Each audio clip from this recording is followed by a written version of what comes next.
गेल्या काही दिवसांपूर्वी आपण एक पत्रकार परिषद घेतली होती. त्याच्यामध्ये आपण एक निवेदन सादर केलं होतं. आता नुकतंच तुम्ही पोलीस स्टेशनलाही एक निवेदन सादर केलंय. काय सांगताय त्याबद्दल? नमस्कार, माझे नाव विद्या नितेश हाके, राहणार आटपाडी हाकेमाळा येथे माझ्या पतीच्या मालकीची 5.5 एकर जमीन आहे. अनेक वर्ष झालं आम्ही वळवटतो. मात्र गेले 1.5 वर्ष आमचा चुलत दीर साहेबराव तुकाराम हाके, सचिन तुकाराम हाके व त्यांच्या परिवारातील काही लोक आम्हाला अश्लील शिवीगाळ करतात. यापूर्वी झालेली मारहाण यामुळे आम्ही भीतीच्या छायेत आहोत. साहेबराव हा अतिशय क्रूर आणि विकृत बुद्धीचा माणूस असून आमच्या जीवितात त्याच्याकडून धोका आहे. आमच्या क्षेत्रामध्ये येण्यास तो मज्जाव अडवणूक करत आहे. पोलीस प्रशासन या प्रकरणाची कोणतीही कायदा सुव्यवस्थेच्या दृष्टिकोनातून गंभीर दखल घेत नाही. उलट पक्षी त्यालाच मदत होईल अशी भूमिका त्यांनी घेतली आहे. आटपाडीमध्ये कायदा सुव्यवस्था आहे का हा प्रश्न या निमित्ताने पडतो. पोलिसांची जी कर्तव्य आहेत, जर कोणी गुन्हेगारी करत असेल तर त्यांच्याकडून बंधपत्र लिहून घेऊन कायदा व सुव्यवस्था राखण्याची प्रयत्न करावा असे आतापर्यंत झाले नाही.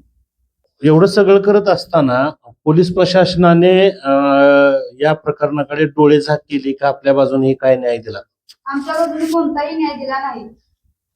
उलट त्यांनाच मदत करत आले आतापर्यंत. ते आम्ही एवढा वेळा गेलो त्यांच्याकडे, त्यांनी कोणतीही मदत केली नाही आम्हाला.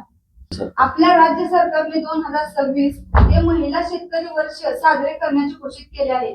मात्र मी एक महिला असून माझ्या हक्काच्या क्षेत्रात जाऊ शकत नाही. हीच मोठी शोकांतिका आहे. लाडक्या बहिणीला आज उपोषणाला बसण्याची वेळ या पोलीस प्रशासनाने आमच्या समोर आणली आहे. तुम्हाला वाटतं का की ही जी वेळ तुमच्यावर आलेली आहे, तुम्ही एकीकडे लाडकी बहीण म्हणताय, मग या लाडक्या बहिणीला न्याय मिळेल असं वाटतं का? स्वतःच्या न्यायासाठी समोरील व्यक्तीकडून दगाफटका होऊन मरण्याऐवजी या शासनाच्या दारात न्यायाने मेले तरी बेहतर. मी शेवटच्या क्षणापर्यंत हे उपोषण करणार आहे. आता तुम्ही उपोषणाला बसणार आहे निश्चित झालंय. आमरण उपोषण करणार आहे. मग अशा वेळी प्रशासनाला तुम्ही काय सांगणार? प्रशासनाला एकच विनंती आहे, थोडी जर शिल्लक असेल तर मी उपोषणाला बसण्याची वेळ आणू नका. माझा प्रश्न लवकरात लवकर सोडवला पाहिजे ही मागणी आणि विनंती. 30 मार्चला उपोषणाला आपल्या वहिनी बसणार आहेत. आपण पण त्या जमिनीचे ओनर आहात, काय सांगाल? तर मागे सुद्धा आम्ही पत्रकार परिषद घेतली होती. त्यामध्ये आमचे जे काही मुद्दे आहेत ते मांडले होते. त्याच अनुषंगाने आता आम्हाला कुठलाही न्याय न भेटल्यामुळे स्वतःची मालकीची जमीन असून स्वतःचा सातबारा क्लिअर असून तहसीलदारांनी सुद्धा सगळं सांगितलं की तुमचं काही अडचण नाही, तुम्ही पोलीस प्रशासनाची मदत घ्या. तुमचा कोणता वाद वगैरे काय असा न्यायालयात वगैरे काय आहे का? काय स्टे आहे का?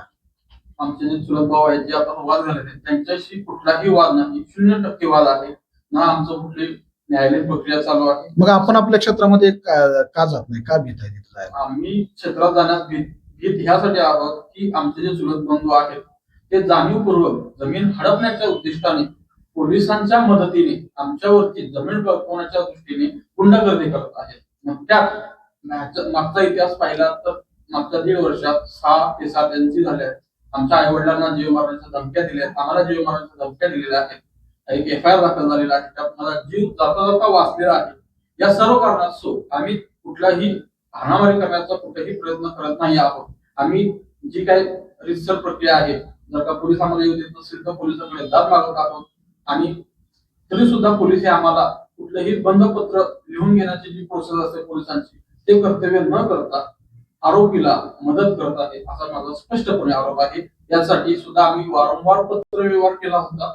त्यासाठी सुद्धा त्याचं जे काही कागदपत्र असतात पोलिसांनी फॉलो करायला पाहिजे होते बंधपत्राचे, ते फॉलो न केल्यामुळे त्यांचे चुका झाल्या होत्या. हे त्याचं निदर्शन आणून दिल्यानंतर सुद्धा आटपाडी पोलीस स्टेशनने वरिष्ठ कार्यालयाला चुकीची माहिती देऊन पोलीस प्रशासनाची दिशाभूल केली आहे. या सर्व अनुषंगाने आम्ही वैतागून आमची जे काही वहिवट क्षेत्र आहे त्यात आम्हाला त्रास होऊ नये यासाठी आमच्या वहिनी विद्या नितेश हाके यांच्या समवेत 30 मार्च रोजी आमरण उपोषणाला बसत आहे.